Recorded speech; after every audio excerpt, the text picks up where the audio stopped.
नमस्कार, आप देख रहे हैं अमृता चौधरी। खबर आपके क्षेत्र से। इस समय मैं आप पहुंचा हूँ दिल्ली के इंडिया नगर श्रीनगर क्षेत्र में। वाकई में चर्चा देगा भारत वेदांत समिति के जो लोग हैं, जो वरिष्ठ पदाधिकारी है, उनसे सवाल करते हैं कि आखिर देह दान करना क्यों बहुत ही शोभनीय है। दधीची है क्या, ये बताइए।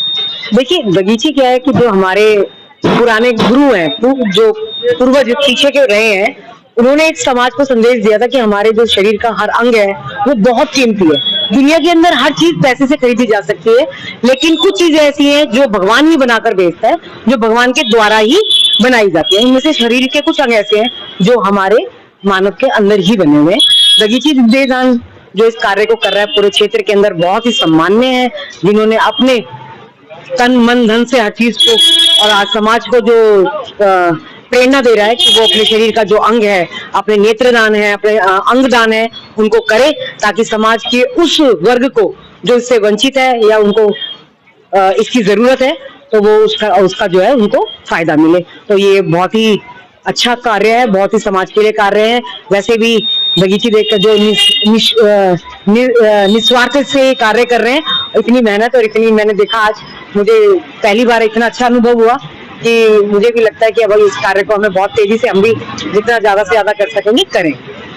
ये दधीची देहदान समिति है, ये कब से आप प्रचलन में? वैसे मैं अगर अपना पर्सनल बताऊं तो पिछले 8 से 10 सालों में ही मैंने इससे परिचय मिला है मुझे, लेकिन जहां तक मैं सुनती हूँ तो 95, 96 यानी कि 95-96 में भी कुछ लोग मेरे संपर्क में थे जो यहाँ दधीची देहदान से जुड़े। विनोद अग्रवाल और दधीची देहदान समिति में एनसीआर के उपाध्यक्ष का काम देखता हूँ। यही मेरे पास जिम्मेदारी है। आखिर देहदान क्यों करें?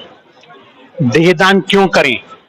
जब हमारे चिकित्सक पढ़ लिख करके कुशल चिकित्सक बनते हैं और समाज की सेवा में लगते हैं, तो ये बहुत आवश्यक हो जाता है कि वो मानव शरीर पर, मानव की संरचना पर, शरीर की पूरी संरचना का अध्ययन करें। जब हम इस दुनिया से चले जाते हैं और हमारा शरीर रह जाता है, तो उस शरीर को अंग्रेजी में कैडेवर्स बोलते हैं। उस कैडेवर को जो एटॉनमी डिपार्टमेंट्स होते हैं मेडिकल कॉलेज के, उसमें उस पर अध्ययन किया जाता है।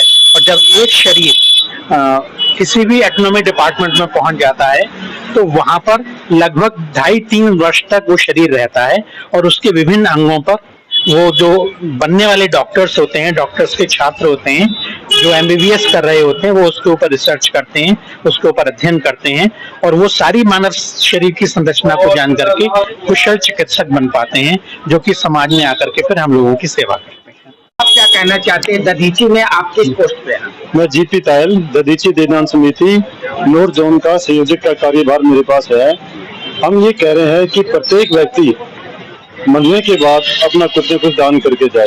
भगवान ने अपने इतना सुंदर शरीर दिया है, हमने उसको भरपूर इस्तेमाल किया, और जब ये हमारे इस्तेमाल पूरा हो गया और हमारे प्राण निकल गए, उसके बाद ये हमारे किसी काम का नहीं है। उस स्थिति में हम अपने अंग दान करके जाएं। सामान्य मृत्यु में हम अपने नेत्र दान कर सकते हैं। हमारी आंखों से 2 से 8 व्यक्तियों को रोशनी मिल सकती है। हमारे ब्रेन स्टेम डेथ की केस में हमारे सारे organ, heart, liver, kidney, pancreas, ये सब काम आ सकते हैं।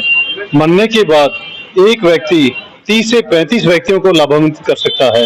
ये हमारा शरीर जो है बहुत करोड़ों की संपत्ति है, जिसको हमें दान करना चाहिए। हम इसको व्यक्त नहीं करना चाहिए।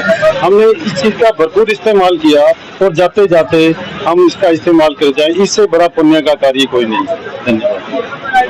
डेड बॉडी यानी आत्मा शरीर से निकल जाने के कितने देर के बाद आप बॉडी को अपने अंडर लेंगे? अगर किसी ने देह दान करना है, उसके लिए 10, 12, 24 घंटे तक कर सकते हैं, अगर उसको प्रॉपर रखा जाए तो। आंखें 6 से 8 घंटे तक डोनेट हो जानी चाहिए मरने के बाद। और हार्ट तो ऑलरेडी जो जिसके ऑर्गन डोनेशन होने हैं, वो ऑलरेडी पेशेंट हॉस्पिटल में होता है और इमीडिएटली उसके ऊपर प्रोसेस चालू हो जाता है।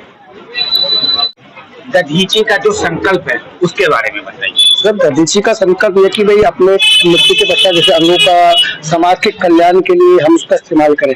और जो हमारी संस्था दधीची देहदान समिति, उसका उद्देश्य है कि इसके बारे में लोगों में जागरूकता कैसे बनाई जाए, जिससे कि अधिक से अधिक संख्या में जो हमारा नॉर्मली जैसे कहते हैं अंतिम संस्कार का जो प्रोसीजर वो कर रहे हैं, उसको पहले हम नेत्रों का अंगों का दान कर रहे हैं। कि जैसे दधीचि ऋषि ने अपने मृत्यु के पश्चात अपने अस्थियों का दान करके जिससे कि वज्र बना और असुरों का नाश हुआ, वही संकल्प लेके हमारी दधीचि देदान समिति काम कर रही है, जिससे कि ज्यादा से लोग स्वस्थ हों और जो मृत्यु के पश्चात अंगों का नॉर्मल जो अंतिम संस्कार होता है वो ना होके हम आंखों का, नेत्रों का और शरीर का इस्तेमाल कर सके, जिस और लोगों में इसके बारे में हम जागरूकता फैलाने का काम कर रहे हैं, जिससे कि अधिक से अधिक लोग इस तरफ सक्रिय हो, उनको पता लगे कि भाई ये काम है और उसको करने के लिए हम कर भी सकते हैं। नहीं तो आज की डेट में बहुत सारे लोगों को पता ही नहीं कि अंगदान कैसे होता है, नेत्रदान कैसे होता है और उसके करने से हमें आगे क्या जाएगा। मैं वीरेंद्र गोयल, अध्यक्ष चयनित फाउंडेशन और यहाँ पर केशव धार्मिक रामलीला कमेटी, उसका मैं प्रधान हूँ श्रीनगर क्षेत्र का।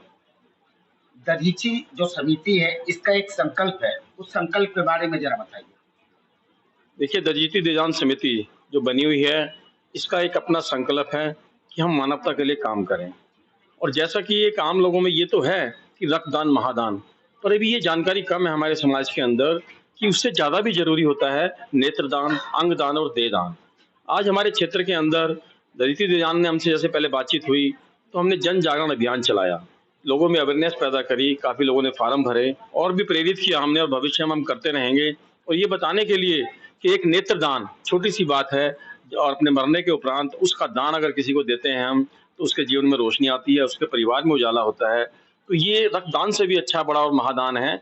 और ऐसे ही अंगों की बात है, कितने अंग हमारे जो ट्रांसफ़र हो सकते हैं, उसमें किडनी भी है और भी ऐसे अंग हैं, तो वो भी हम पहले फॉर्म भरेंगे, रजिस्ट्रेशन कराएंगे तो हमारे किसी भी अंग से दूसरे के जीवन और दूसरे की जान बच सकती है। इस बात के लिए प्रेरित किया। तो ये संदेश जैसे दधीचि देदान ने बनाया है कि अंगदान, देदान, नेत्रदान, ये भी हमारे समाज में मानवता के लिए बहुत जरूरी है। मृत्यु के कितने घंटे के पश्चात वो अंग काम करता है? देखिए, ये टेक्निकल विषय है, हम सबको बताते भी हैं। जैसे वो डिपेंड भी करता है कुछ कितना है, बाकी हमने इसके लिए भी और अभी जानकारी शिविर लगाएंगे हम, इसमें कितना है, लोगों को अवेयर करने के लिए, जिससे कि परिवार वालों को भी पता होना चाहिए कि मृत्यु के कितने घंटे में, कितने समय बाद ही हम इसको जो है दान कर दें, जिससे कि वो किसी के काम आ सके। अगर किसी को अपना देह दान करना हो तो कैसे संपर्क करें? देखिए, वो दधीचि देदान जो है उसके जो कार्यकर्ता हैं, बाकायदा हमने फार्म पे भरवाते हुए बताते हैं और भी बताते हैं कि वो अपने आप से हम संपर्क करते हैं और वहाँ पर सारी फैसिलिटीज़, उसको डेड बॉडी को ले जाने का, उसको रखने का, प्रिजर्व करने का, कहाँ उसको भेजना है, ये सारा हमारी समिति करती है, देदान समिति। तो इसके लिए किसी को इस बात की टेंशन, कोई परेशानी मानने की जरूरत नहीं है, सारा सिस्टम अपने आप होता है। दधीचि देदान समिति कितने वर्षों से कार्यरत है? ये काफ़ी समय से काम कर रही है, लगभग मैं जहाँ तक मेरी जानकारी में आया है 25 से 30 वर्षों से ये काम कर रही है इस तरह की अवेयरनेस का। अभी तक आपने शिविर वगैरह भी लगाए होंगे, तो कितने लगाए? देखिए, शिविर में अभी काफ़ी टाइम से जुड़ा हुआ हूँ, हमने काफ़ी शिविर लगाते हैं हम। जब भी, जैसे हम एग्जाम्पल के तौर पे हम अपने क्षेत्र में ही साल में 5 या 6 मेडिकल कैंप लगाते हैं, उनमें भी हम एक स्टॉल लगाते हैं इस तरह की अवेयरनेस के लिए, जिससे कि लोगों को प्रेरित किया जा सके, उनके फार्म भरवाए जा सकें। और पूरे दिल्ली के अंदर तो मैं काफ़ी जगह गया हूँ इस बात को प्रेरित करने के लिए। पहले आलोक जी हमारे प्रमुख थे और अब हमारे हर्ष मल्होत्रा जी जो राष्ट्रीय अध्यक्ष हैं, मेरा उनसे परिचय है और बहुत अच्छा विषय समाज में ये है।